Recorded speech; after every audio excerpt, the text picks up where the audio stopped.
إن الحمد لله نحمده ونستعينه ونستغفره ونعوذ بالله من شرور أنفسنا ومن سيئات أعمالنا من يهده الله فلا مضل له ومن يضلل فلا هادي له وأشهد أن لا إله إلا الله وحده لا شريك له وأشهد أن محمدًا عبده ورسوله يا أيها الذين آمنوا اتقوا الله حق تقاته ولا تموتن إلا وأنتم مسلمون يا أيها الناس اتقوا ربكم الذي خلقكم من نفس واحدة وخلق منها زوجها وبث منهما رجالا كثيرا ونساء واتقوا الله الذي تساءلون به والأرحام إن الله كان عليكم رقيبا يا أيها الذين آمنوا اتقوا الله وقولوا قولا سديدا يصلح لكم أعمالكم ويغفر لكم ذنوبكم ومن يطع الله ورسوله فقد فاز فوزا عظيما أما بعد فإن أصدق الحديث كتاب الله وأحسن الهدي هدي محمد صلى الله عليه وسلم وشر الأمور محدثاتها وكل محدثة بدعة وكل بدعة ضلالة وكل ضلالة في النار۔ محترم و مکرم حاضرین مجلس، بزرگوں، دوستوں، اسلامی بھائیوں اور پردہ نشین ماؤں بہنوں، گزشتہ درس میں جیسے کہ آپ لوگوں کے سامنے بیان کیا گیا تھا کہ شیخ الاسلام علامہ ابن تیمیہ رحمہ اللہ نے اگلا مسئلہ جو اس کتاب کے اندر العقیدۃ الواسطیہ کے اندر ذکر کیا ہے وہ امر بالمعروف و نہی عن المنکر کے تعلق سے ہے۔ چنانچہ شیخ الاسلام علامہ ابن تیمیہ رحمہ اللہ فرماتے ہیں ثم هم مع هذه الأصول يأمرون بالمعروف وينهون عن المنكر على ما توجبه الشریعہ۔ پھر اہل سنت والجماعت کے اصول اور ضابطوں میں سے یہ ہے کہ سابقہ تمام اصول و ضابطوں کا خیال رکھتے ہوئے وہ امر بالمعروف و نہی عن المنکر کے فریضے کو بھی انجام دیتے ہیں،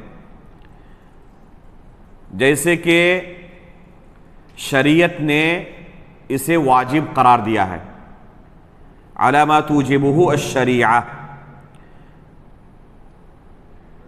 شریعت نے جس قدر امر بالمعروف و نہی عن المنکر کا فریضہ واجب قرار دیا ہے، اس شعار کو قائم کرنے کا حکم دیا ہے، اسی طریقے پر اہل سنت والجماعت امر بالمعروف و نہی عن المنکر کا فریضہ انجام دیتے ہیں۔ تو یہ اہل سنت والجماعت کے اہم اصول میں سے ہے۔ ان دونوں چیزوں کا وہ اہتمام کرتے ہیں، معروف کا حکم دیں اور منکر سے روکیں۔ معروف اور منکر کسے کہتے ہیں؟ چنانچہ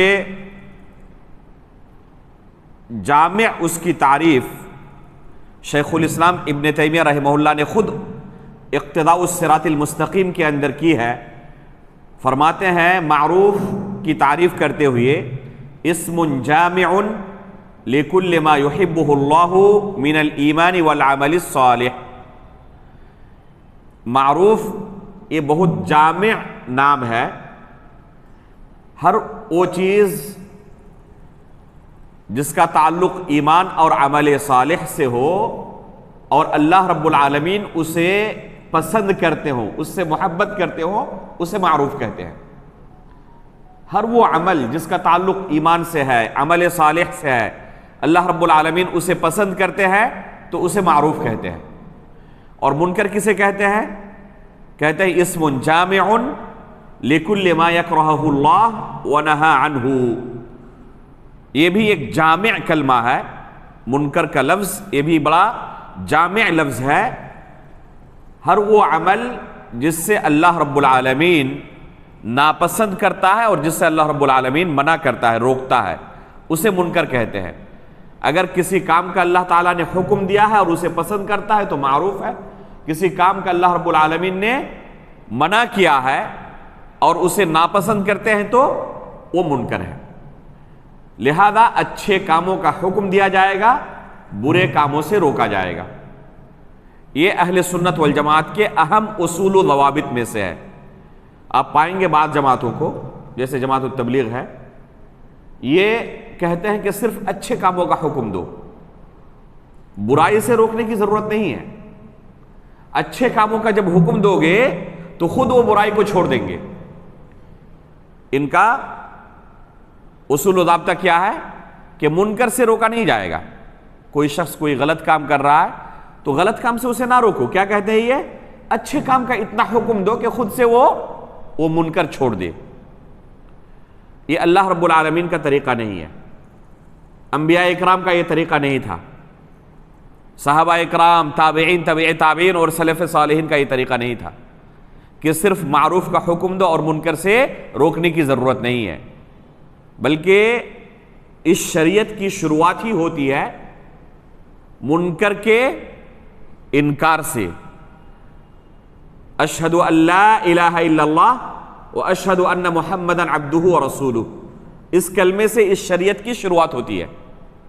جب تک اس کلمے کا اقرار کوئی نہ کرے تب تک وہ مسلمان نہیں ہو سکتا۔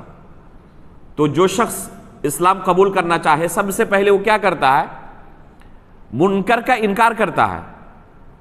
لا الہ الا اللہ میں لا الہ پہلے ہے، الا اللہ بعد میں ہے، تو پہلے جتنے باطل معبود ہیں ان کا انکار کرتا ہے کہ ان تمام معبودوں کو جو اللہ کے سوا دوسروں کی پرستش کی جاتی ہے ان کا میں انکار کرتا ہوں اور اللہ رب العالمین کو برحق معبود تسلیم کرتا ہوں۔ تو ہماری شریعت کی شروعات ہی انکار منکر سے ہوتی ہے۔ لہذا یہ کہنا کہ صرف معروف کا حکم دیا جائے، منکر سے روکنے کی ضرورت نہیں ہے، یہ کتاب و سنت کا منہج نہیں ہے، سلف صالحین کا منہج نہیں ہے۔ اللہ رب العالمین نے قرآن کریم کے اندر اس امت کی خصوصیت بیان کرتے ہوئے فرمایا والمؤمنون والمؤمنات بعضهم اولیاء بعض یأمرون بالمعروف وینہون عن المنکر۔ کون مؤمن ہیں، کون مؤمنہ عورتیں ہیں؟ اللہ رب العالمین کہتے ہیں کہ یہ مؤمن مرد اور مؤمنہ عورتیں ایک دوسرے کے دوست ہیں، مؤمن مومن کے دوست ہیں، مؤمنہ خواتین کی دوست ہیں۔ ان کا اہم فریضہ کیا ہے، ان کی اہم علامت اور صفت کیا ہے؟ یأمرون بالمعروف وینہون عن المنکر، یہ معروف کا حکم دیتے ہیں اور منکر سے روکتے ہیں، اچھے کاموں کا حکم دیتے ہیں، برے کاموں سے روکتے ہیں۔ اسی طرح اللہ رب العالمین نے اس امت کی خصوصیت بیان کرتے ہوئے فرمایا کنتم خیر امہ اخرجت للناس تأمرون بالمعروف وتنہون عن المنکر، کہ تم خیر امت ہو۔ اللہ رب العالمین نے یہ عظیم لقب عطا کیا اس امت کو، خیر امت کا لقب۔ لیکن یہ خیر امت کب رہے گی؟ جب یہ معروف کا حکم دے، منکر سے روکے۔ تأمرون بالمعروف وتنہون عن المنکر۔ اس آیت سے استدلال کرتے ہوئے علماء کرام نے کہا ہے کہ یہ امت اس وقت خیر امت بن سکتی ہے جب اس فریضے کو انجام دے۔ اگر معروف کا حکم دینا چھوڑ دے، منکر سے انکار کرنا چھوڑ دے، تو یہ امت خیر امت نہیں رہ سکتی، پھر یہ بری امت ہو جائے گی، اچھی امت نہیں رہ پائے گی۔ اگر کوئی شخص کہے کہ مجھے صرف اپنے نفس سے واسطہ ہے، لوگ کیا کر رہے ہیں، نماز پڑھ رہے ہیں نہیں پڑھ رہے، روزہ رکھ رہے ہیں نہیں رکھ رہے، غلط کاموں کا ارتکاب کر رہے ہیں، اس سے مجھے کوئی فرق نہیں پڑتا، میں خود اپنے آپ صحیح ہوں، اتنا کافی ہے۔ اگر کوئی اس نظریے کے ساتھ چلے تو یہ اس کی نجات کے لیے کافی نہیں ہے، اس کی نجات کے لیے کافی نہیں ہے، بلکہ جن لوگوں کا اللہ رب العالمین نے اسے ذمہ دار قرار دیا ہے، اگر ان لوگوں کی معروف کے حکم دینے اور منکر سے روکنے کا فریضہ ان کی تربیت اس طرز پر نہ کرے تو اللہ رب العالمین کے پاس وہ پکڑے جائیں گے۔ اللہ کے رسول صلی اللہ علیہ وسلم فرماتے ہیں کلکم راع وکلکم مسئول عن رعیتہ، تم میں کا ہر شخص ذمہ دار ہے، اور قیامت کے دن ہر شخص کو اس کی ذمہ داری کے بارے میں پوچھا جائے گا۔ جس پر اللہ رب العالمین نے جو ذمہ داری ڈالی ہے، عائد کی ہے، اس ذمہ داری کے متعلق اس سے پوچھا جائے گا۔ پھر اللہ کے رسول نے تفصیل اس کی بیان کی کہ ایک سردار ذمہ دار ہے اپنے ماتحت لوگوں کا، اس سے اپنے ماتحت لوگوں کے بارے میں پوچھا جائے گا۔ گھر کا جو گارجین ہے، اس گارجین سے اپنے ماتحت لوگوں کے بارے میں پوچھا جائے گا۔ والد سے بال بچوں کے بارے میں پوچھا جائے گا، شوہر سے بیوی کے بارے میں، بیوی سے شوہر کے گھر کے بارے میں، اور اس کے ماتحت جو لوگ ہیں اس کے بارے میں پوچھا جائے گا۔ ایک بیوی کو اللہ رب العالمین نے ذمہ داری عائد کی ہے گھر کی حفاظت کی، اس ذمہ داری کے بارے میں اس سے پوچھا جائے گا۔ ایک نوکر ہے، اس کو اللہ رب العالمین نے ذمہ دار بنایا ہے اپنے مالک کے مال کی حفاظت کا، اگر وہ یہ ذمہ داری صحیح سے ادا نہیں کرتا تو اس سے اس ذمہ داری کے بارے میں پوچھا جائے گا۔ اللہ رب العالمین نے ہر شخص کو ذمہ دار بنایا ہے، اس پر کچھ ذمہ داری عائد کی ہے، اور قیامت کے دن ہر شخص سے اس کی ذمہ داری کے بارے میں سوال کیا جائے گا۔ اللہ کے رسول صلی اللہ علیہ وسلم فرماتے ہیں مروا اولادکم بالصلاۃ وہم ابناء 7 واضربوہم علیہا وہم ابناء 10۔ اپنے بچوں کو نماز کی تلقین کرو، نماز کا حکم دو جب وہ 7 سال کی عمر کو پہنچ جائے، اور 10 سال کی عمر تک پہنچنے کے بعد بھی نماز نہ پڑھے تو ترک صلاۃ پر انہیں مارو۔ یہ اللہ رب العالمین کی طرف سے حکم ہے۔ اب اگر کوئی شخص یہ ذمہ داری ادا نہیں کرتا تو اللہ رب العالمین کے پاس پکڑا جائے گا۔ خود نماز پڑھ رہا تھا لیکن اپنے بال بچوں کو نماز کی تلقین نہیں کرتا تھا، نماز کا حکم نہیں دیتا تھا، اس کے بال بچے نماز نہیں پڑھ رہے تھے، تو یہ شخص خود نماز پڑھ کے نجات نہیں پا جائے گا، ان لوگوں کے بارے میں اس سے پوچھا جائے گا۔ تو یہ اللہ رب العالمین نے جو عظیم لقب عطا کیا ہے خیر امت کا، یہ امت کب خیر امت بن سکتی ہے؟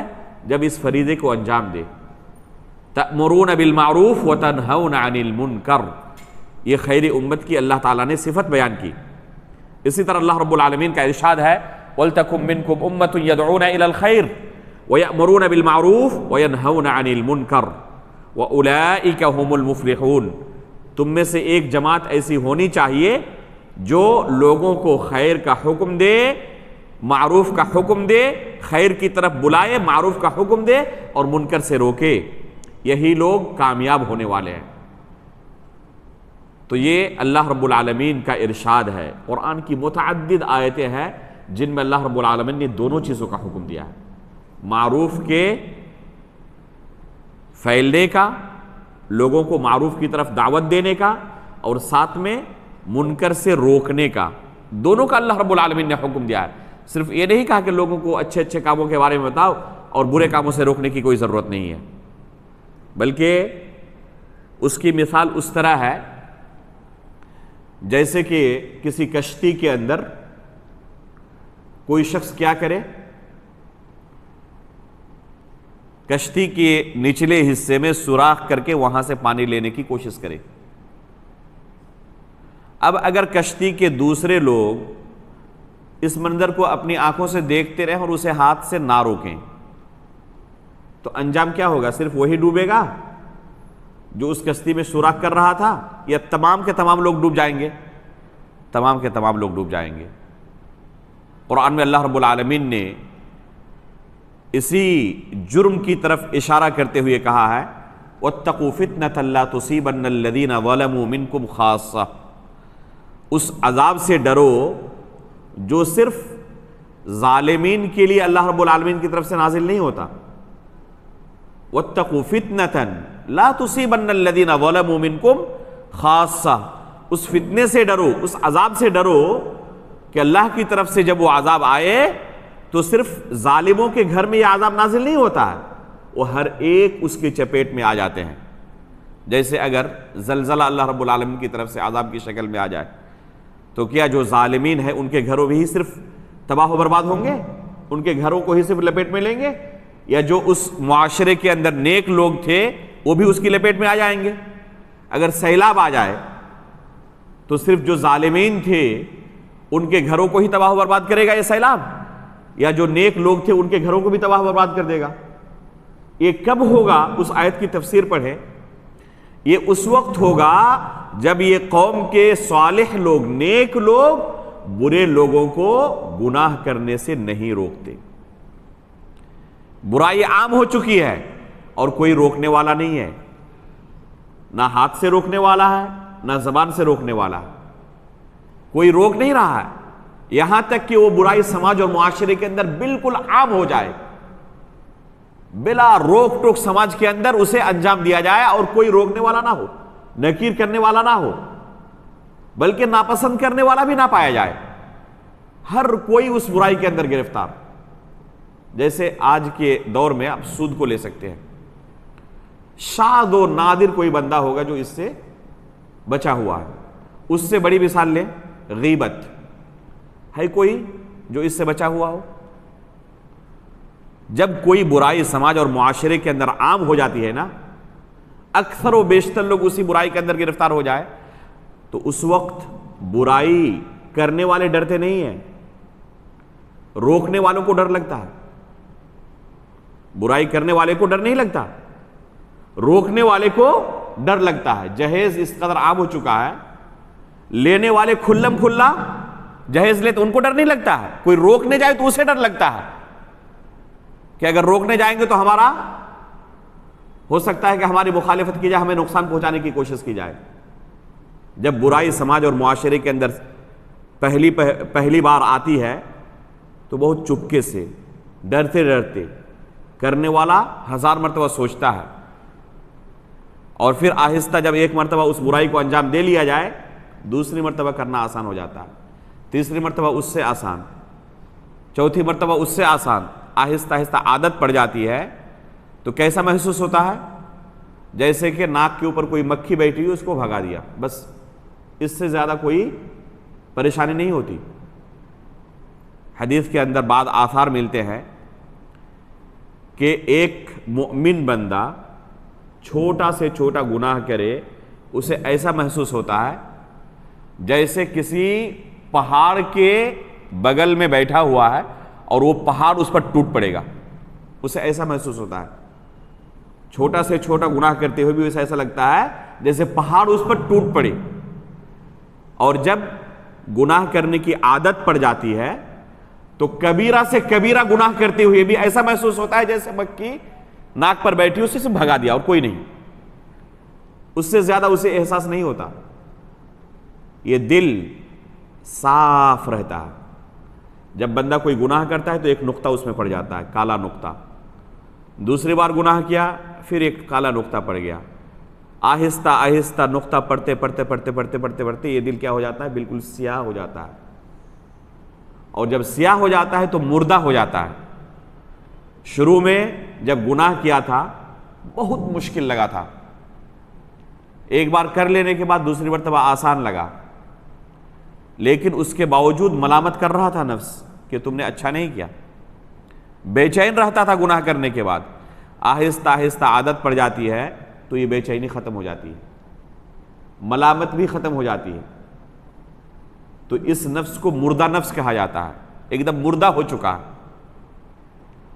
لہذا ضرورت ہے کہ سماج اور معاشرے کے اندر کوئی بھی ایسی برائی کو ہم پنپنے نہ دیں جو اللہ رب العالمین کے عذاب کو دعوت دے۔ جب کوئی برائی سماج اور معاشرے کے اندر عام ہو جاتی ہے تو اللہ رب العالمین کا عذاب اس سماج اور معاشرے کے لیے حلال ہو جاتا ہے۔ عین ممکن ہے کہ کسی بھی وقت اللہ رب العالمین کی طرف سے عذاب آ جائے، اور جب اللہ کی طرف سے عذاب آئے گا تو صرف ظالمین اس عذاب کے چپیٹ میں نہیں آئیں گے، بلکہ جو اچھے لوگ تھے وہ بھی اس میں مارے جائیں گے، جس کو کہتے ہیں کہ آٹے کے ساتھ گھن بھی پیسا جاتا ہے۔ تو اس طرح کے جرائم سے دوسروں کو روکنے کی بھی ضرورت ہے۔ صرف اپنے آپ کو بچا لینا اور کہنا کہ میں تو الحمدللہ ان گناہوں سے بچا ہوا ہوں، یہ کافی نہیں ہے۔ امر بالمعروف و نہی عن المنکر کا فریضہ اللہ رب العالمین نے اس امت کے ہر فرد پر ڈالا ہے۔ اس کا حکم کیا ہے؟ امر بالمعروف و نہی عن المنکر کا حکم کیا ہے؟ شیخ الاسلام علامہ ابن تیمیہ رحمہ اللہ، جن کا یہ رسالہ پڑھ رہے ہیں ہم، العقیدۃ الواسطیہ، خود ان کی ایک کتاب ہے الامر بالمعروف والنہی عن المنکر کے تعلق سے، بڑی ضخیم کتاب ہے، اور ان کی اور ایک دوسری کتاب ہے جو اس سے مختصر ہے، صرف چند صفحات میں، امر بالمعروف والنہی عن المنکر کے تعلق سے۔ بعض علماء کہتے ہیں کہ یہ اختصار ہے اس طویل کتاب کا، لمبی کتاب کا۔ اس کتاب کے اندر شیخ الاسلام علامہ ابن تیمیہ رحمہ اللہ خود فرماتے ہیں، ان کی عبارت ہے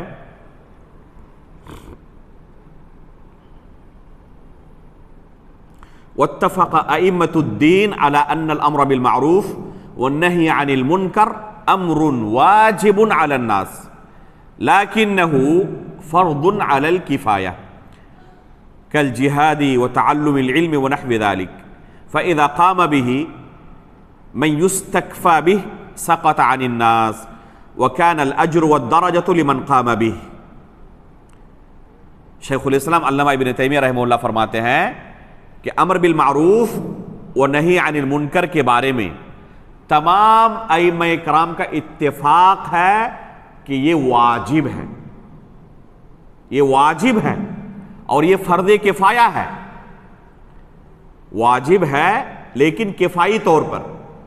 اگر بعض لوگ سماج اور معاشرے سے یہ فریضہ انجام دے رہے ہیں تو باقی لوگ گناہ سے بچ جائیں گے، اور جو اس فریضے کو انجام دیں گے انہیں نیکی ملے گی۔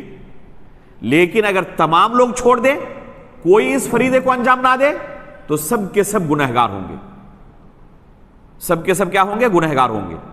تو اصل یہ ہے کہ امر بالمعروف و نہی عن المنکر کا کام انجام دینا فرض ہے، خصوصاً ایسے موقع پر جب کسی شخص پر امر بالمعروف و نہی عن المنکر متعین ہو جائے۔ مثال کے طور پر گھر کے گارجن کے اوپر امر بالمعروف و نہی عن المنکر متعین ہے اپنے گھر کے تعلق سے۔ اپنے گھر کے تعلق سے کیا ہے؟ ہر گارجن کے اوپر متعین ہے، ہر والد پر، ہر والدہ پر، اپنے ماتحت لوگوں کے تعلق سے متعین ہے۔ آپ کے گھر کے اندر آپ کے بچے نماز نہیں پڑھتے تو آپ کو سب سے پہلے پوچھا جائے گا ہمارے اوپر، بعد میں اس کا فریضہ عائد ہوتا ہے۔ ہمارے گھر کے اندر جو بچے ہیں ان کے تعلق سے ہمیں سب سے پہلے پوچھا جائے گا، آپ کے اوپر فریضہ یہ بعد میں عائد ہوتا ہے۔ تو ہر شخص کے اوپر جو چیز متعین ہو چکی ہے اس کا انجام دینا اس کے اوپر واجب ہے۔ تو اصل یہ ہے کہ امر بالمعروف و نہی عن المنکر کیا ہے؟ اگر کوئی گھر کا ذمہ دار ہے تو اس پر واجب ہو چکا ہے۔ عمومی طور پر جو اہل علم کا کام ہے تو یہ فرض کفایہ ہے، یہ فرض کفایہ ہے۔ جیسے جمعہ کے خطبے ہوں، دروس ہوں، اور ان منکرات کے تعلق سے لوگوں کو بیدار کیا جائے، روکا جائے، پرسنل جا کر ان کو نصیحت کی جائے، تو یہ جو کام ہے یہ فرض کفایہ ہے۔ بعض لوگ اگر سماج اور معاشرے کے اس کام کو انجام دے تو باقی لوگوں سے گناہ ختم ہو جائے گا، باقی لوگ گنہگار نہیں ہوں گے، اور جو اس کام کو انجام دیں گے انہیں نیکی ملے گی۔ لیکن تمام لوگ چھوڑ دیں تو سب کے سب گنہگار ہوں گے۔ تو اصل ہے کہ واجب ہے۔ دو حالتوں میں یہ وجوب استحباب کے حکم میں بدل سکتا ہے۔ اصل ہے کہ واجب ہے، لیکن دو حالتوں میں یہ مستحب ہو سکتا ہے۔ پہلی حالت یہ ہے کہ جس کام کا حکم دیا جائے یہ کام بذات خود مستحب ہو، واجب نہ ہو۔ جس کام کا حکم دیا جائے وہ کام کیا ہو؟ بذات خود کیا ہو؟ مستحب ہو، واجب نہ ہو، تو اس کام کا حکم دینا بھی مستحب ہوگا، واجب نہیں ہوگا۔ اسی طرح پورے شہر والے اگر کسی مستحب کام کے ترک کرنے پر اتفاق نہ کر لیں، شہر کے بعض لوگ انجام دیتے ہیں اس نیک کام کو، بعض لوگ انجام نہیں دیتے، تو اس صورت میں اس کام کا حکم دینا مستحب ہے۔ لیکن پورے شہر والے چھوڑ دیں اگر، تو اس صورت میں واجب ہوگا۔ لیکن شہر کے بعض لوگ انجام دیتے ہیں، بعض لوگ نہیں دیتے، تو اس صورت میں مستحب ہوگا۔ اسی طرح اگر کوئی منکر ہے تو منکر وہ حرام کے درجے تک نہیں پہنچا ہے بلکہ مکروہ کے درجے تک ہے، تو اس منکر سے روکنا جو مکروہ کے درجے پر صرف ہے، حرام کے درجے تک نہیں پہنچا ہے، تو مستحب ہوگا، اس منکر سے روکنا واجب نہیں ہوگا. یہ پہلی حالت ہے. دوسری حالت ہے کہ اگر ظن غالب ہو کہ اگر ہم امر بالمعروف و نہی عن المنکر کا فریضہ انجام دینے جائیں تو ہمیں ایسا نقصان پہنچ سکتا ہے جسے برداشت کرنا عموماً ممکن نہیں ہوتا. تو ایسی صورت میں واجب ساقط ہو جائے گا، صرف مستحب باقی رہے گا. مثال کے طور پر گاؤں کے اندر کوئی سنیما کھل گیا ہو، ناچ گانے کی محفل چل رہی ہو، ٹھیک ہے، یہ منکر ہے، اس سے روکنا ضروری ہے. لیکن جو لوگ یہ کام انجام دے رہے ہیں وہ گنڈے قسم کے لوگ ہیں، ان کے پاس ہتھیار ہے، گولہ بارود ہے. ظن غالب یہ ہے کہ اگر روکنے گئے تو انجام کیا ہوگا؟ وہ گولہ بارود چلائیں گے اور روکنے والوں کو قتل تک کر سکتے ہیں. تو ایسی صورت میں کیا حکم دیا جائے گا کہ پھر بھی آپ کے اوپر واجب ہے جا کے ان کو روکنا؟ نہیں، ایسی صورت میں واجب نہیں ہوتا. پھر وہ اگر ظن غالب یہ ہو کہ ایسا نقصان پہنچ سکتا ہے جس نقصان کو برداشت کرنا عموماً ممکن نہیں ہے، تو ایسی صورت میں وجوب ساقط ہو جاتا ہے، پھر واجب نہیں رہ جاتا امر بالمعروف و نہی عن المنکر. ایسی صورت میں وہ مستحب کے درجے تک پہنچ جاتا ہے. اور بسا اوقات ایسا بھی ہو سکتا ہے کہ امر بالمعروف و نہی عن المنکر حرام ہو جائے. جی ایسا ممکن ہے کہ امر بالمعروف و نہی عن المنکر کا کام حرام ہے. جی ہو سکتا ہے. اس لیے یہ کام کون انجام دیں گے؟ سب سے پہلے اسے شریعت کے مسائل کا علم ہونا چاہیے کہ ابھی جو کام انجام دینے والا ہوں اس کا حکم کیا ہے. یہ عام لوگ اندازہ نہیں لگا پائیں گے کہ اس صورت میں ہمارے اس کام کے کرنے کا حکم کیا ہے. بسا اوقات یہ واجب ہو سکتا ہے، بسا اوقات مستحب ہو سکتا ہے، اور بسا اوقات حرام تک ہو سکتا ہے. مثال کے طور پر اگر کوئی شخص کسی منکر کے انکار کی کوشش کرے اور اس سے بڑا منکر لازم آئے تو ایسی صورت میں انکار منکر اس کے لیے حرام ہے، جائز نہیں ہے. مثال کے طور پر ایک شخص سگریٹ پی رہا ہے، منکر کر رہا ہے نہیں کر رہا ہے؟ منکر ہے یہ. ایک شخص کی آنکھ کھلی مغرب سے پہلے یا فجر کی نماز اس کی فوت ہو گئی، ٹھیک ہے، رات کو سویا تھا، فجر کی نماز اس کی فوت ہو گئی. جب آنکھ کھل رہی ہے تو فجر کی نماز کا وقت صرف 5-10 منٹ باقی ہے اور اس کے سامنے ایک بندہ سگریٹ پی رہا ہے. اب اگر سگریٹ پینے سے اسے روکنے جائے گا تو اس کا کیا ہوگا؟ نماز کا وقت نکل جائے گا. تو اس صورت میں کیا کہا جائے گا؟ انکار منکر اس کے لیے حرام ہے، کیونکہ اس انکار منکر کی وجہ سے اس سے بڑا کام اس سے فوت ہو رہا ہے جو اس کے اوپر واجب ہو چکا تھا. ایک شخص کے ساتھ ایک مریض ہے جو زندگی اور موت کے درمیان جھول رہا ہے. اب اسے ڈائریکٹ وہ جائے گا ڈاکٹر کے پاس لے کر کسی طرح اس کی جان بچ جائے، اور بیچ میں دیکھ رہا ہے کہ 2-4 لوگ کیا کر رہے ہیں؟ سگریٹ پی رہے ہیں، گانے بجا رہے ہیں. تو کیا کرے گا؟ گاڑی روک کر ایمبولینس کو ان لوگوں کو جا کے امر بالمعروف و نہی عن المنکر کا فریضہ انجام دے گا؟ کرنے گیا اور ادھر پتہ چلا کہ مریض کی وفات ہو گئی.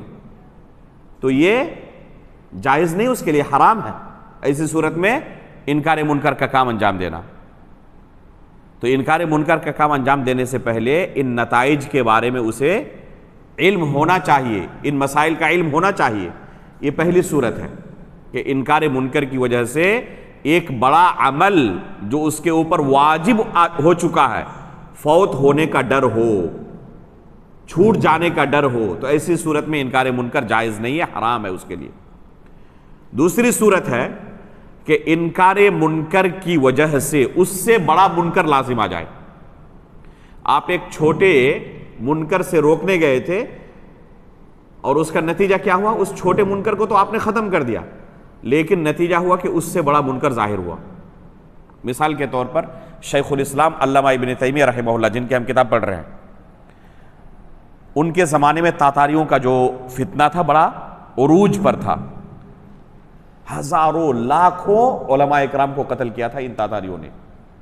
کہا جاتا ہے کہ دجلہ اور فرات جو دو بڑی ندیاں ہیں، 7 دن اس کا پانی سرخ بہا تھا علماء اکرام کے خون کی وجہ سے، قتل کر کے اس دریا میں ڈالا جاتا، 7 دن تک پانی سرخ بہتا رہا، خون ایک دم۔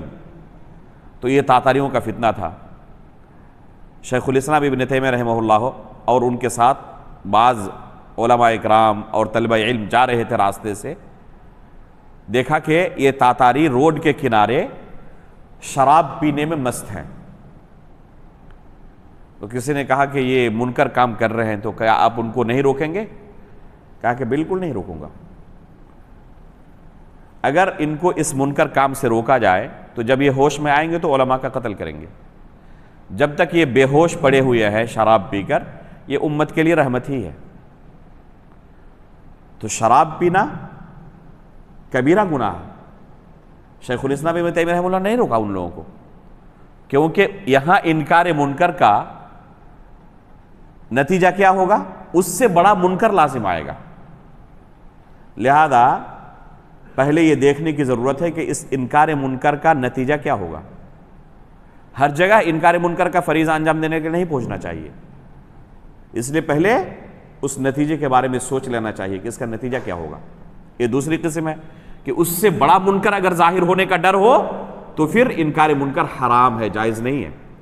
تیسری صورت یہ ہے کہ اگر کسی کو کسی معروف کام کا، اچھے کام کا حکم دیے اور ڈر ہو کہ اس اچھے کام کا حکم دینے کی وجہ سے اس سے بڑا اچھا کام فوت ہو سکتا ہے۔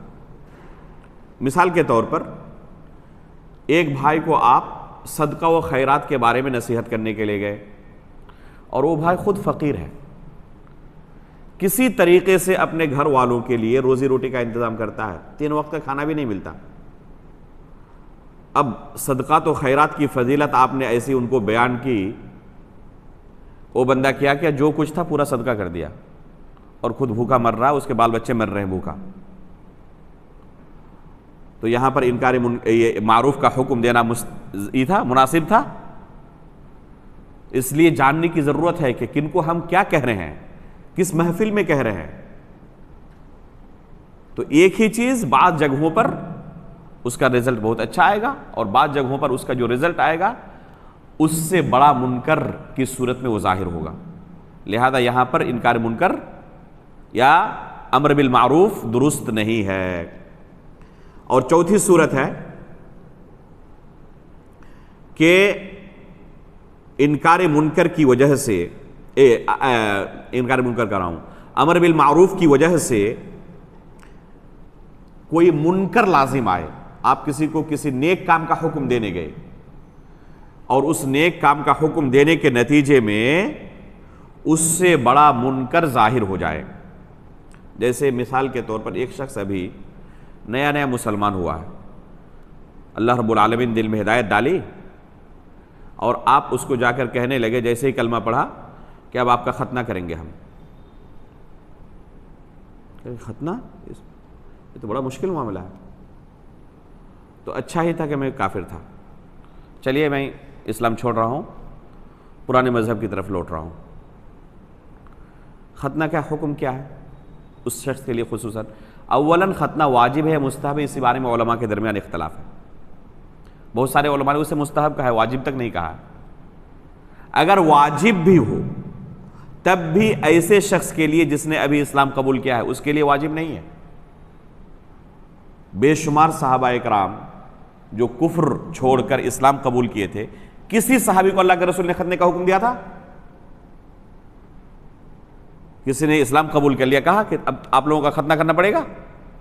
کسی کو حکم نہیں دیا۔ البتہ خود سے کوئی ختنہ کرنا چاہے تو اختیار ہے اسے، لیکن اسے ختنے کے لیے وہ زور نہیں دیا جائے گا۔ اب آپ کے اس ختنے کا حکم بیان کرنے کی وجہ سے کیا ہو گیا؟ وہ اسلام ترک کر دیا، تو اس سے کہیں بڑا منکر ظاہر ہوا یا نہیں ہوا؟ ایک معروف کا حکم دینے آپ گئے تھے اور اس معروف کا نتیجہ کیا ہوا؟ اس سے کہیں بڑا منکر ظاہر ہو گیا، تو ایسی صورت میں معروف کا حکم نہیں دیا جائے گا۔ ایک شخص ہے جس کے آپ ایک دم اول وقت میں مسجد حاضر ہونے کے لیے آ کے نصیحت کرنے لگے، اور وہ کمپنی میں کام کرتا ہے، کسی طرح کمپنی کا مالک اسے 5 منٹ 10 منٹ رخصت دیتا تھا کام سے کہ جا کے فرض نماز پڑھ کے آ جانا تم۔ اب آپ نے اسے کہا کہ جیسے ہی اذان ہو جائے فوراً مسجد پہنچنے کی یہ فضیلت ہے، جو شخص سب سے پہلے مسجد پہنچتا ہے وہ اتنی نیکیاں کما لیتا ہے۔ اب وہ بندہ آپ کی نصیحت سن کر جیسے ہی اذان ہوا فوراً مسجد آیا، اور بعد میں اس کے مالک نے اس پر پابندی لگا دی، اب نماز کے لیے جانے کی اجازت ہی نہیں ہے۔ اب اس کی نماز ہی فوت ہونے لگی، جماعت فوت ہونے لگی۔ تو یہاں پر امر بالمعروف کا نتیجہ اچھا آیا۔ اس لیے امر بالمعروف و نہی عن المنکر کے اصول و ضوابط ہے، یہ علی الاطلاق نہیں ہے کہ جب چاہیں جہاں چاہیں جس انداز میں چاہیں امر بالمعروف و نہی عن المنکر کا کام کرتے رہیں۔ اس لیے اللہ رب العالمین نے اس کے لیے علم کو شرط قرار دیا ہے۔ جب لوگوں کے درمیان شریعت کو بیان کرنے کے لیے کوئی جائے، ایک ہے کہ اپنے ماتحت لوگوں کی تربیت کرنا، تو یہ فرض ہے ہر شخص پر، ہر شخص کو اللہ تعالیٰ نے مکلف بنایا ہے۔ کن امور کا؟ ایسے مسائل کا جن کے بارے میں بحیثیت مسلمان سب کو علم ہوتا ہے۔ کوئی بھی مسلمان ایسا نہیں ہوگا جسے ان مسائل کا علم نہ ہو، جیسے زنا حرام ہے، جھوٹ بولنا حرام ہے، غیبت کرنا حرام ہے، ناچ گانا حرام ہے۔ ان کے بارے میں کسی کو اختلاف ہے؟ کوئی ایسا مسلمان ہمیں ملے گا جو اسے حلال کہے گا؟ کوئی ایسا مسلمان نہیں مل سکتا جو اسے حلال کہے۔ والدین کی اطاعت کرنا ضروری ہے، 5 وقت کی نمازیں فرض ہے، رمضان کے مہینے کا روزہ رکھنا فرض ہے۔ ان مسائل کو ہر شخص جانتا ہے۔ تو جو مسائل تمام مسلمانوں کے درمیان مشترک ہیں، چاہے وہ پڑھا لکھا ہو چاہے پڑھا لکھا نہ ہو، ہر کوئی بحیثیت مسلمان ان مسائل کے بارے میں جانتا ہے، تو اپنے ماتحت لوگوں کے درمیان ان کی دعوت و تبلیغ کرنا اور ان کو ان کاموں کا مکلف کرنا ہر شخص پر ضروری ہے۔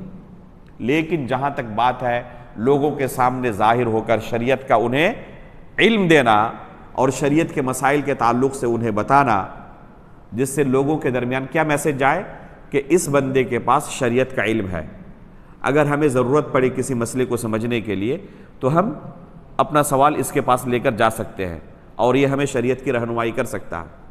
اگر اس طرز پر کوئی دعوت کا کام کرنا چاہے، امر بالمعروف و نہی عن المنکر کا کام کرنا چاہے، تو اس کے لیے علم کا ہونا شرط ہے۔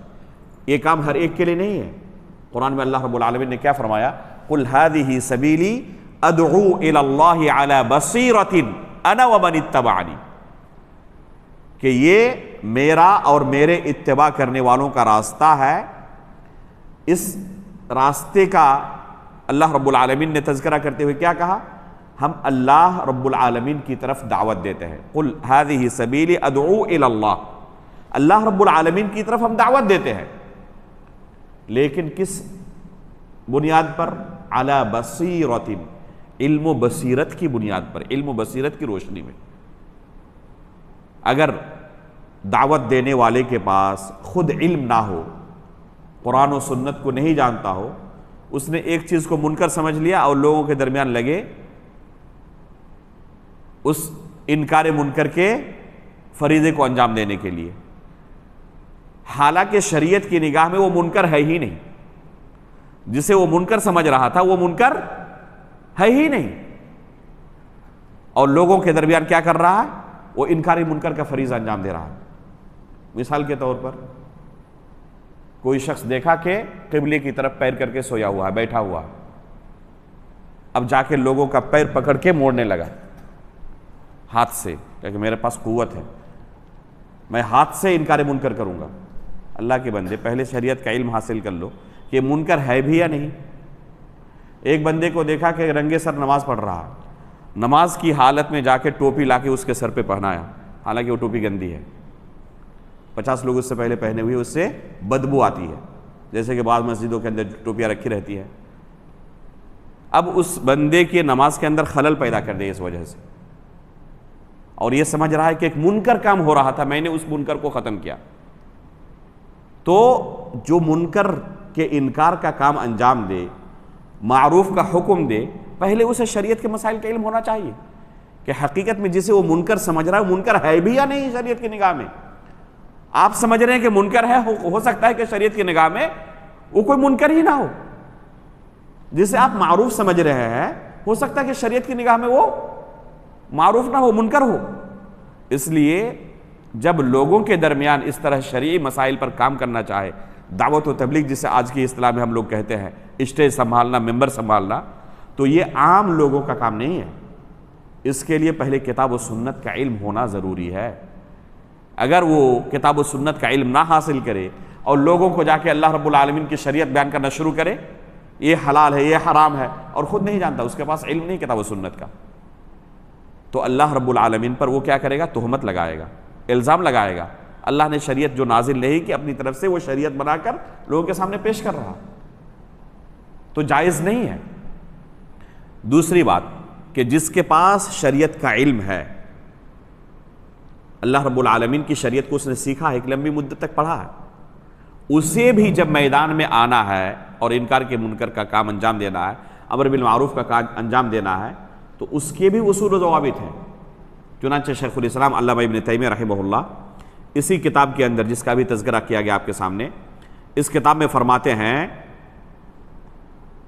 وَيَنبَغِي أَن يَكُونَ الْآمِرُ فَقِيهًا فِيمَا يَأْمُرُ بِهِ فَقِيهًا فِيمَا يَنْهَى عَنْهُ رَفِيقًا فِيمَا يَنْهَى عَنْهُ حَلِيمًا فِيمَا يَأْمُرُ بِهِ حَكِيمًا فِيمَا يَنْهَى عَنْهُ رَفِيقًا عَالِمًا قَبْلَ الْأَمْرِ وَالنَّهِي رَفِيقًا حِينَ الْأَمْرِ وَالنَّهِي حَلِيمًا صَبُورًا بَعْدَ الْأَمْرِ وَالنَّهِي كما قال تعالى في قصة لقمان وَأْمُرْ بِالْمَعْرُوفِ وَانْهَى عَنِ الْمُنْكَرِ وَاصْبِرْ عَلَى مَا أَصَابَكَ إِنَّ ذَلِكَ مِنْ عَزْمِ الْأُمُورِ. یہاں بہت ہی اہم بات شیخ الاسلام علامہ ابن تیمیہ رحمہ اللہ نے بیان کی ہے. جو شخص امر بالمعروف و نہی عن المنکر کا کام انجام دے، اس کے لیے 3 اہم صفات کا حامل ہونا ضروری ہے. ایک نمبر پر علم، دوسرے نمبر پر حلم، اور تیسرے نمبر پر رفق. العلم والرفق والحلم والصبر، حلم کہتے ہیں صبر کو.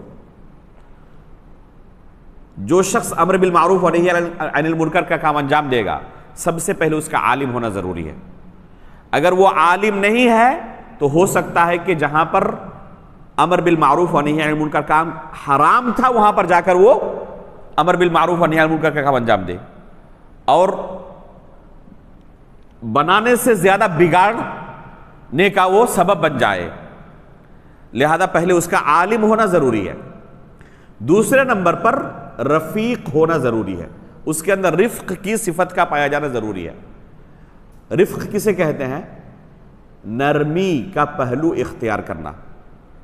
دعوت دینے میں ہمیشہ انتہائی صبر کے ساتھ، انتہائی رفق کے ساتھ، نرمی کے ساتھ دعوت کا کام انجام دینا ہے. اب اگر کسی شخص کو آپ کسی منکر سے روک رہے ہیں اور جا کے اس کو آپ نے ڈانٹنا شروع کیا، لوگوں کے درمیان اسے ذلیل کرنا شروع کیا، تو کیا ایسا بندہ اس منکر کو چھوڑ دے گا یا اور آپ کے خلاف جری ہو جائے گا؟ آپ نے پورے گاؤں والوں کو بلایا کہ پورے گاؤں والوں کی آج میٹنگ ہے مسجد کے اندر، اور نماز کے بعد نام لے کر کھڑا کیا بعض لوگوں کو اور کہا کہ یہ لوگ یہ فلا فلا فلا فلا منکر کر رہے تھے، میں نے دیکھا. اب وہ بندہ وہ منکر کو چھوڑے گا؟ آپ نے اسے ذلیل و رسوا کیا لوگوں کے سامنے. انتہائی رفق کے ساتھ، نرمی کے ساتھ، تنہائی میں بیٹھ کر اسے سمجھائے، تب اس کا نتیجہ اچھا آئے گا. بعض لوگ منکر سے روکتے ہیں منکر طریقے سے، منکر کے روکتے ہیں منکر طریقے سے، اس کا انجام کبھی بھی اچھا نہیں ہوتا ہے. اللہ رب العالمین نے موسیٰ علیہ السلام کو اور ہارون علیہ السلام کو دونوں کو بھیجا کس کے پاس؟ فرعون کے پاس۔ دنیا کا سب سے بڑا ظالم، سب سے بڑا کافر کون ہے؟ فرعون ہے، جس نے اپنے بارے میں کیا اعلان کیا تھا؟ انا ربکم الاعلی، کہ میں ہی تمہارا رب ہوں۔ اپنے بارے میں فرعون یہ دعویٰ کرتا تھا کہ میں ہی اللہ ہوں، میں ہی رب ہوں۔ اس ظالم اور اس کافر کے پاس اللہ رب العالمین نے موسیٰ علیہ السلام کو بھیجا اور ہارون علیہ السلام کو، اور کیا حکم دیا؟ فَقُولَا لَهُ قَوْلًا لَيِّنًا، جا کے فرعون سے بڑے نرمی کے ساتھ، پیار کے ساتھ سمجھانا، اپنی دعوت پیش کرنا۔ غور کریں کہ سب سے بڑے ظالم اور سب سے بڑے کافر کو بھی اللہ رب العالمین ایک نبی کو دعوت کا حکم دے رہے ہیں، تو کیا کہہ رہے ہیں؟ کہ انتہائی نرمی کے ساتھ ان کے سامنے پیش آنا، سختی مت کرنا۔ تو دعوت میں سختی کا پہلو اکثر و بیشتر نقصان دہ ہوتا ہے۔ جس کو دعوت دی جائے پیار کے ساتھ اس کو سمجھایا جائے، اگر ممکن ہو کسی منکر سے روکنا، تنہائی میں اس کے ساتھ بیٹھ کر اسے سمجھایا جائے، تو اس کا ہمیشہ نتیجہ اچھا ہوتا ہے۔ استاد محترم شیخ عبدالرزاق البدر حفظہ اللہ کہتے ہیں کہ مسجد نبوی کے اندر ایک شخص کو دیکھا، بہت بوڑھا آدمی، نماز پڑھ رہا تھا میرے بغل میں، سجدے میں گیا تو آخری سجدے میں اتنی لمبی دعا کی کہ امام صاحب سجدے سے اٹھ کر تقریباً تشہد ختم کرنے والے ہیں، اور یہ بندہ اللہ رب العالمین سے مانگ رہا ہے، گڑگڑا رہا ہے، دعا کر رہا ہے، اور سجدے کی حالت میں بھی ہے۔ کب اٹھا سجدے سے؟ ایک دم عین سلام سے پہلے۔ جب نماز ختم ہوئی تو استاد محترم نے اس شخص کو بڑے پیار سے کہا، چچا جان آپ سے کچھ بات کرنا چاہتا ہوں، آپ راضی ہیں؟ اجازت دیں گے؟ کہا بالکل بیٹے، کہو کیا بات ہے۔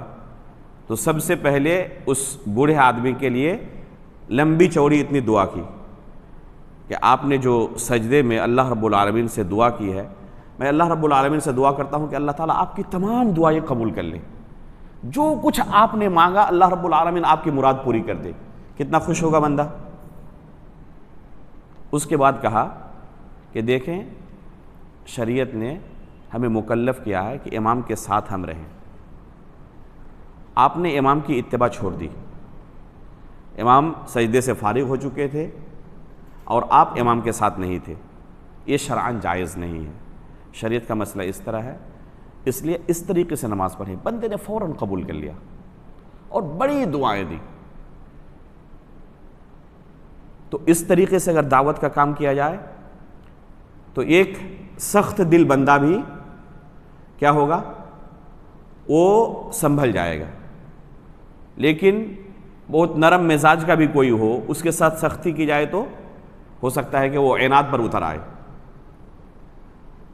بعض دعات کے تعلق سے یہ قصہ مشہور ہے، علماء بیان کرتے ہیں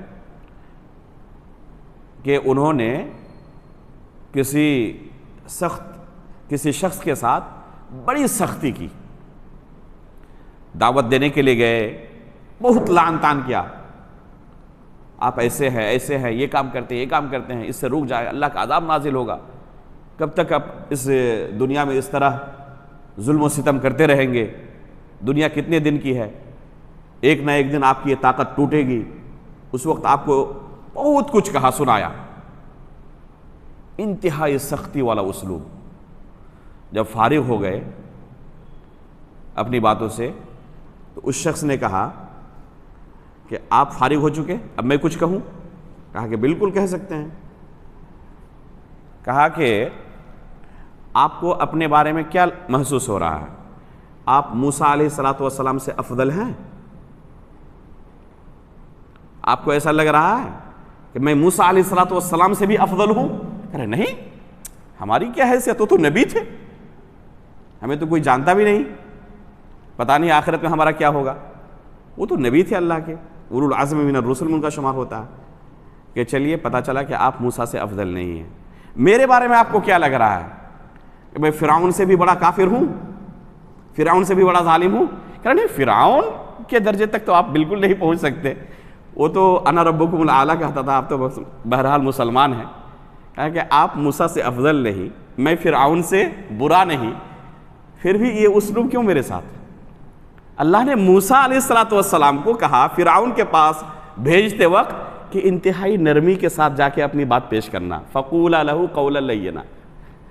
تو یہ بڑا شرمندہ ہوا کہ اسی چیز کو آپ نرمی کے ساتھ کہہ سکتے تھے، پیار کے ساتھ مجھے سمجھا سکتے تھے۔ تو یہ سختی والا اسلوب کبھی بھی فائدہ مند نہیں ہوتا، ہمیشہ نرمی کا نتیجہ اچھا ہوتا ہے، اور یہ حدیث کے اندر آیا ہوا ہے کہ جہاں سے نرمی چھین لی جاتی ہے وہ چیز عیبدار ہو جاتی ہے، اس لیے ہمیشہ نرمی کا پہلو اختیار کرنا چاہیے داعی کو۔ اور تیسری چیز ہے صبر کرنا۔ اگر داعی کے پاس صبر کی صلاحیت نہیں ہے تو وہ کامیاب نہیں ہو سکتا اپنی دعوت میں۔ صبر انتہائی ضروری ہے۔ قرآن میں اللہ رب العالمین نے کیا فرمایا؟ جو آیت شیخ الاسلام ابن تیمیہ رحمہ اللہ نے یہاں نقل کی ہے، وَأْمُرْ بِالْمَعْرُوفِ وَانْهَ عَنِ الْمُنْكَرِ وَاصْبِرْ عَلَى مَا أَصَابَكَ۔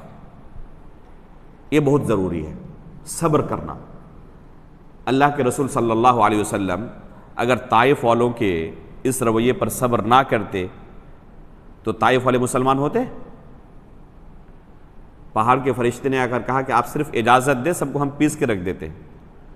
اگر اللہ کے رسول نے اجازت دی ہوتی تو یہ سب کے سب جو اللہ کے رسول کی آخری زندگی میں اسلام کے اندر داخل، پورا شہر داخل ہو گیا، یہ اچھا نتیجہ آتا؟ اللہ کے رسول صلی اللہ علیہ وسلم فتح مکہ کے موقع پر چاہتے تو کہہ سکتے تھے کہ ان لوگوں نے ہمیں اپنے گھروں سے نکالا تھا لہذا سب کو قتل کیا جائے، ان کا انتقام لینا چاہتے تو لے سکتے تھے، اور پوری دنیا کے اندر کوئی ایسی عدالت نہیں تھی جو اس قدم کو ناجائز ٹھہراتی ہو، اس لیے کہ یہ بالکل اسی لائق تھے کہ ان کے ساتھ اس طرح کا رویہ اپنایا جائے۔ لیکن دونوں کا نتیجہ کیا نکلتا؟ اس انتقام کا نتیجہ کبھی بھی اچھا نہیں نکلتا۔ جو قدم اللہ کے رسول نے اٹھایا اس کا نتیجہ کتنا اچھا نکلا؟ لوگ جوق در جوق، جماعت در جماعت اسلام کے اندر داخل ہونے لگے۔ تو داعی کے اندر اگر صبر کا پہلو نہ ہو، کوئی داعی چاہے کہ میں نے ابھی دعوت دی، فوراً اس طرف سے ایک دم ویلکم ہونا چاہیے، ہم نے کسی کو دعوت دی اور فوراً اس طرف سے قبول کر لے ہماری دعوت، تو ایسا نہیں ہوتا ہے۔ ہو سکتا ہے کہ آپ نے ابھی دعوت دی اور اس کا نتیجہ 10 سال کے بعد آئے، ایسا بھی ہو سکتا ہے کہ آپ دنیا سے گزر جائیں، آپ کے دنیا سے گزرنے کے بعد اس کا نتیجہ سامنے آئے، ایسا بھی ہو سکتا ہے کہ یہ جنریشن قبول نہ کرے، اس کے بعد والا جنریشن آپ کی دعوت کو قبول کرے۔ اس لیے صبر کا پہلو کبھی بھی نہیں چھوڑنا چاہیے۔ تو یہ 3 چیزیں اہم ہیں، انتہائی اہم ہیں: علم، رفق اور صبر۔ علم ہونا ضروری ہے ورنہ دعوت کا کام صحیح طریقے سے انجام نہیں دے سکتا، نرمی کا ہونا ضروری ہے ورنہ نتیجہ اور خراب ہو جائے گا، اور صبر کا ہونا ضروری ہے ورنہ کامیاب نہیں ہوگا۔ اللہ رب العالمین نے سورہ آل عمران کے آخر میں کیا کہا؟ یا ایھا الذین آمنوا اتقوا اللہ، یا ایھا الذین آمنوا اصبروا وصابروا ورابطوا واتقوا اللہ لعلکم تفلحون۔ اصبروا وصابروا کہا، صبر کرو اور صبر کرتے ہوئے اس پر جمے رہو۔ ایسا نہیں کہ کچھ دنوں تک صبر کیا اب صبر نہیں ہو رہا ہے، نہیں، صبر کر کے رہنا پڑے گا آپ کو، جمے رہنا ہے صبر کرتے ہوئے، تب کامیاب ہو سکتے ہیں ورنہ کامیابی نہیں ملے گی۔ تو یہ چند اہم اصول و ضوابط ہیں امر بالمعروف و نہی عن المنکر کے۔ ان اصول و ضوابط کی روشنی میں اگر امر بالمعروف و نہی عن المنکر کا کام انجام دیا جائے تو انتہائی افضل عبادت ہے یہ، اور اگر اس عبادت کو کوئی انجام دینا چھوڑ دے تو اللہ رب العالمین کی طرف سے کسی بھی وقت عذاب نازل ہو سکتا ہے، خصوصاً اگر سماج اور معاشرے کے اندر کوئی برائی عام ہو جائے اور اس برائی سے روکنے والا کوئی نہ ہو، تو ایسے موقع پر بہت ڈر ہے کہ اللہ رب العالمین کی طرف سے کوئی عذاب نہ آ جائے۔ اس لیے امر بالمعروف و نہی عن المنکر یہ اہل سنت والجماعت کے اہم اصول و ضوابط میں سے ہے۔ اس کے بعد جو اگلا مسئلہ انشاءاللہ ہم اگلے درس میں اس کو پڑھیں گے، وہ ہے